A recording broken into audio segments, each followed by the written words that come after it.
So the RNC was accused in the last few debates of basically stacking the audience against the anti-establishment candidates like Donald Trump and even Ted Cruz a little bit. You know, I think I obviously disagree with both these guys big time, but there's no denying that the Republican establishment is against them. No ifs, ands, or buts about it.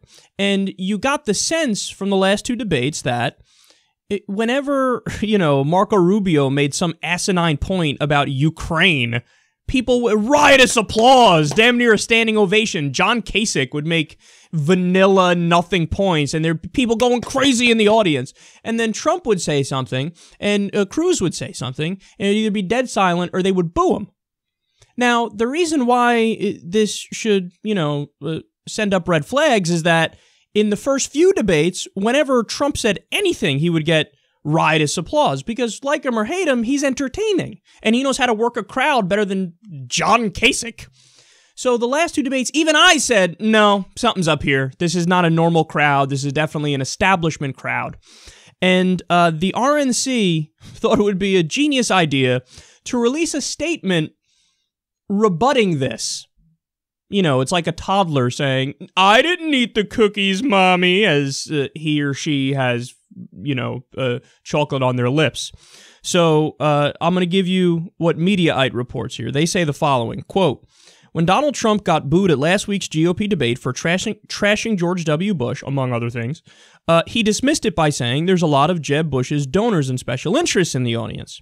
He repeated that claim at a rally this week, saying the whole room was made up of special interests and donors, which is a disgrace from the RNC. Those tickets were all special interest people. Well, the RNC put out a memo overnight to introduce facts into the discussion. I love how the RNC is pretending they're concerned about facts. They categorically deny any stacking of the debate audience in any direction, especially an anti-Trump one. But now pay attention very closely here.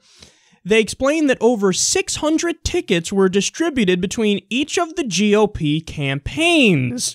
300 went to Republican officials and state activists, and only 10 went to people who could be called RNC donors. Okay, wait. You go back and you look at everything that I said about this, and even, you know, you could look at Donald Trump. Donald Trump may have been more specific in the sense that he said, I think these are donors and special interest people. I said very clearly, not that they're just donors and special interest people, but that they're Republican establishment people and people from the campaigns of the other candidates. So in their genius memo trying to rebut Donald Trump and rebut the idea that they stack the audience, they're like, yeah, we kind of stacked the audience. I'm going to say it one more time so you get a sense of exactly what happened. They explained that over 600 tickets were distributed between each of the GOP campaigns. 300 went to Republican officials and state activists, and only 10 went to people who could be called RNC donors. Okay, that's it. That's a stacked audience, man.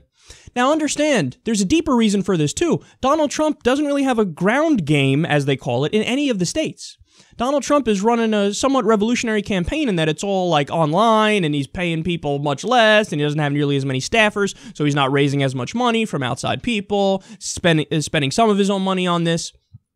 So if he doesn't have campaign people to give tickets to, well, then who the fuck is going to get the campaign tickets? All the people that have establishment backing and good ground games and are funded by big money people. So yeah, that room is going to be packed full of Jeb Bush people, John Kasich people, Marco Rubio people, and back, you know, it was some Christie people in the last debate before he dropped out. If you noticed, he got a lot of applause.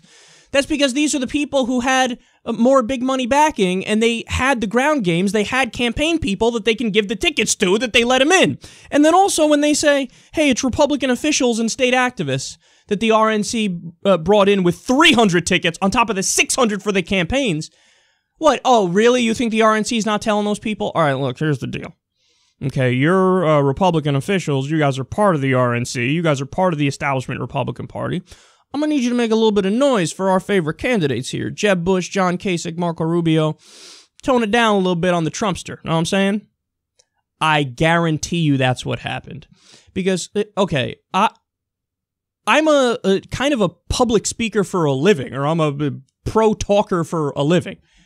You know, even if you're not that, you can tell when a crowd is off, when there's something going on.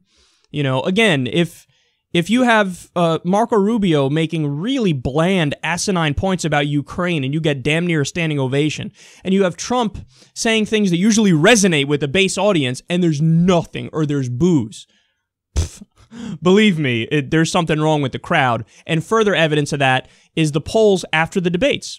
Why is it in the last few debates, Donald Trump got booed more than anybody, or there was complete silence when he made comments, and then you check the snap polls online, and he won every debate in a landslide with like 75%? Because it is stacked against him. It is stacked against him. Now, this isn't me, defending Trump and saying, as a result of this, I am now on his side. No. The guy's still an authoritarian. He's still a buffoon. He still doesn't know anything about what his actual policies would be. He's still lying about being purely anti-establishment. The reality is he went to billionaires to ask them for money. They said no, and it was after that he said, oh yeah, no, I'm against this corrupt system. So there's still a trillion problems with him, but you gotta call it for what it is, and facts are facts. And there's no question that the Republican establishment is trying to bring him down, even though he's not a candidate that really would be on the side of the people overwhelmingly.